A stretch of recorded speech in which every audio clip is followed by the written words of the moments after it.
நகராமல் இருக்கிறது தான் பொம்மைன்னு சொல்லுவோம். ஆனால் ஒருவேளை பொம்மையால் நகர முடிஞ்சால் அப்பயும் அதை பொம்மைன்னு தான் சொல்லுவோமா? கேரி வால்டனுங்கிறவர் 1970 ஆஸ்திரேலியாவில் இருக்க வாகா வாகாவில் ஒரு கைவிடப்பட்ட வீட்டில் இருக்க பேஸ்மெண்ட்டில் தான் இந்த பொம்மையை கண்டுபிடிக்கிறாரு. இந்த பொம்மையை பற்றி ரிசர்ச் பண்ணதில் இதில் இருக்க தலைமுடி not just a plastic hair, அதில் இருக்க தலைமுடி உண்மையான மனுஷனோட தலைமுடி.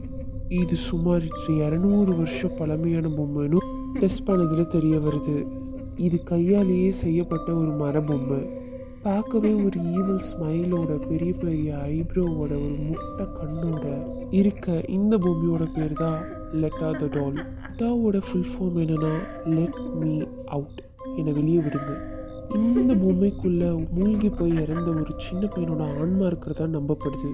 இதோட ஓனரான ஹெரி வால்டன் இது இருக்கும் போது நைட்டில் ஸ்க்ரீன் பண்ணுற கத்துற சத்தம் கேட்குதுன்னு, அங்கே இருக்க பொருட்கள் அங்கங்கே மூவ் ஆகி இருக்கணும், லைட்ஸ் விட்டு விட்டு எரியுதுனும், கெட்ட கெட்ட கனவுகள் வருதுனும், ஒரு மாதிரி கெட்ட உணர்வு பக்கத்தில் இருக்கும் போது வருதுன்னு சொல்லியிருக்காரு.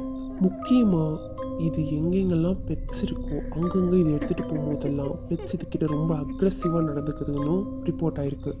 இப்போ இந்த பொம்மை கேரி வால்டனோட பேத்தியான ஹைலி கிட்ட இந்த பொம்மை இப்போ இருக்குது. மெயின்டெனன்ஸ் மற்றும் எல்லா பராமரிப்பையும் அவங்களே பார்த்துக்கிறாங்க. இந்த பொம்மையை அவங்க விற்க தயாராக இருக்கிறதாகவும் ஆனால் யாரும் வாங்க தயாராக இல்லைன்னு சொல்கிறாங்க. ஹாய், ஆம் கைரான், திஸ் இஸ் கைரோ ஃபேம். மறக்காமல் அடுத்த வீடியோ பார்க்க சப்ஸ்கிரைப் பண்ணிக்கோங்க. மறக்காமல் இந்த வீடியோ பிடிச்சிருந்தா லைக் பண்ணி உங்கள் ஃப்ரெண்ட்ஸில் யார் இதை வாங்க தயாராக இருப்பாங்கங்கிறத மறக்காமல் டேக் பண்ணிடுங்க.